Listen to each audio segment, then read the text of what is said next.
Alors bonjour à tous. Aujourd'hui, nous allons faire le récit de deux saints, Saint Tigre et Saint Eutrope, qui sont morts en 404 de notre ère. Alors, ce n'est pas seulement pour la défense de la foi contre des païens ou des hérétiques, mais encore pour celle de la justice contre des catholiques même que l'on peut parvenir à la gloire du martyr. C'est ce que l'Église nous enseigne par l'exemple de Saint Tigre et de Saint Eutrope.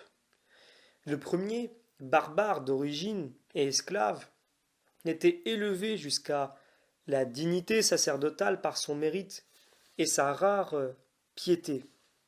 Le second était un jeune homme d'une naissance distinguée, d'un tempérament fort délicat, qui avait été élevé dans son enfance avec beaucoup de soin et de précaution, qui avait toujours vécu dans une pureté admirable, dans une exacte observation de tous ses devoirs. L'un et l'autre étaient très attachés à saint Jean Chrysostome, leur archevêque. Lorsque celui-ci fut chassé de Constantinople pour la seconde fois, en l'an 404, le feu prit, et on ne sait comment, à l'église patriarcale et à la grande chambre du conseil. On accusa les amis du patriarche d'avoir causé l'incendie pour venger son bannissement. Il se trouva des prêtres catholiques qui eurent le triste courage de livrer Tigre et Eutrope entre les mains du gouverneur de la ville, Oplate, qui était païen. Celui-ci, ravi de trouver cette occasion de verser le sang chrétien, en usa avec eux comme on en usait avec les chrétiens au temps des grandes persécutions. Aucun des atroces procédés de la pénalité romaine ne fut oublié. Coups de bâton, coups de nerfs de bœuf, ongles de fer, pour labourer les chairs jusqu'aux os. Torches ardentes, appliquées sur les plaies toutes fraîches. Tout fut employé contre Eutrope d'abord, dont on espérait avoir plus aisément raison à cause de sa faiblesse, et ensuite contre son compagnon, mais vainement contre tous les deux. Il paraît qu'Eutrope mourut sur le chevalet, entre les mains des bourreaux. Tigre, d'une constitution plus robuste, survécut aux tortures.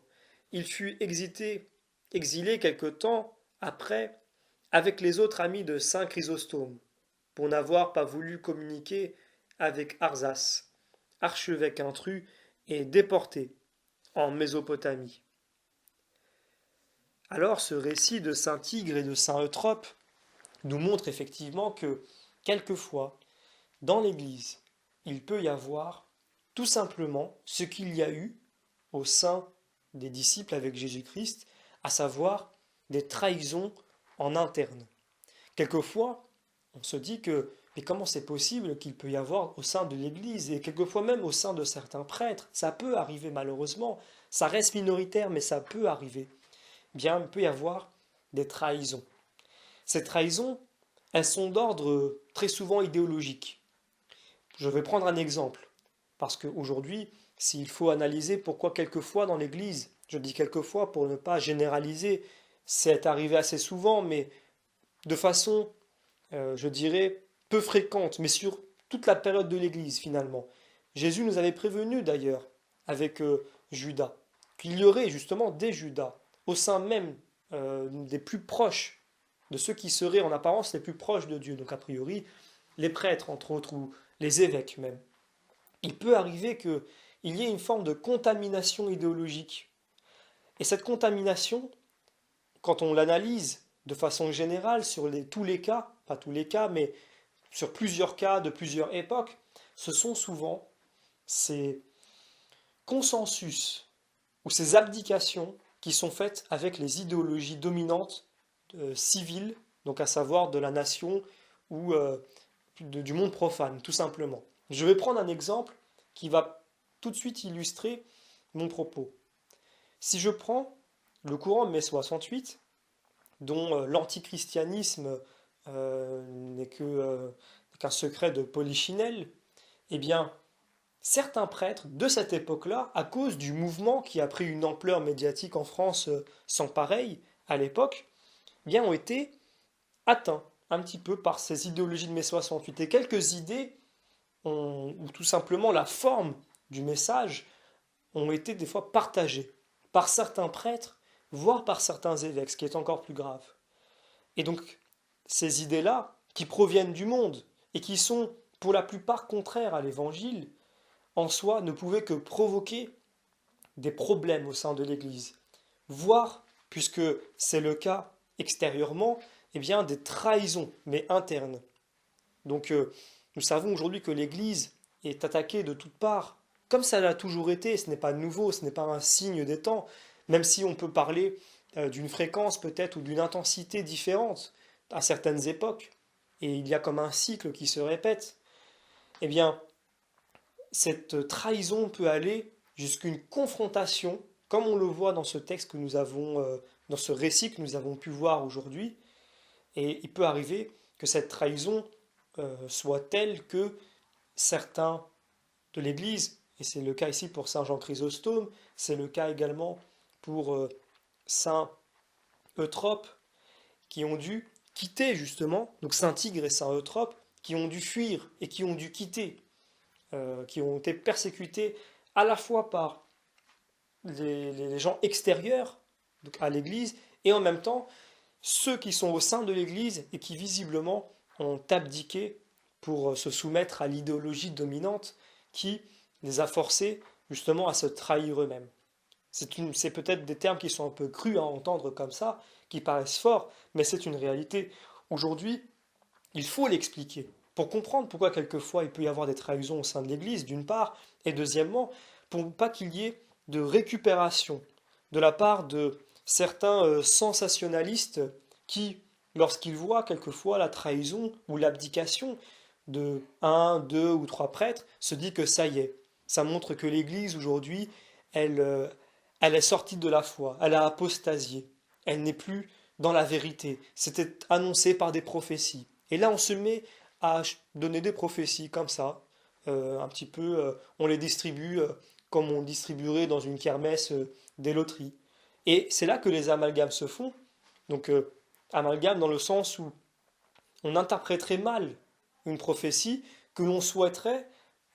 appliquer justement à une situation qui nous arrange, puisque la plupart des personnes qui font du sensationnalisme concernant des faits épisodiques dans l'Église le font par esprit souvent de destruction, et ils avaient déjà auparavant pris la décision de s'attaquer à l'Église. Mais on essaye de justifier et de couvrir un petit peu sa trahison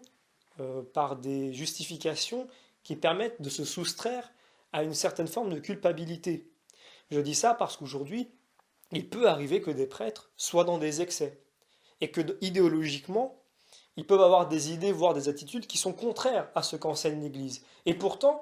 on va les prendre et on va en faire l'attitude générale de l'Église, en oubliant que dans l'Église, de tout temps, il y a toujours eu ce genre de cas. C'est pour ça que ce récit est important, pour éviter que certains fassent des récupérations un peu apocalyptiques et qu'ils disent ça y est, on justifie le fait que nous soyons aujourd'hui peut-être hérétiques ou que nous soyons quittés l'Église. Je vise par là, je vais pas, je peux les nommer très simplement. On peut parler du sédévacantisme dans l'Église, enfin je dis dans l'Église, dans la chrétienté plutôt, ou tout simplement des traditionalistes, donc qui vont aller chercher des prophéties à droite à gauche, qui vont chercher un ou deux cas de prêtres ayant été atteints justement par l'idéologie dominante, comme c'est toujours arrivé depuis le début de l'Église, ce n'est pas nouveau, pour faire des récupérations et pour justifier le fait qu'aujourd'hui nous ne sommes plus fidèles à l'Église instituée par Jésus-Christ et qui nous a promis que sur le plan de la foi, elle ne défaillerait pas.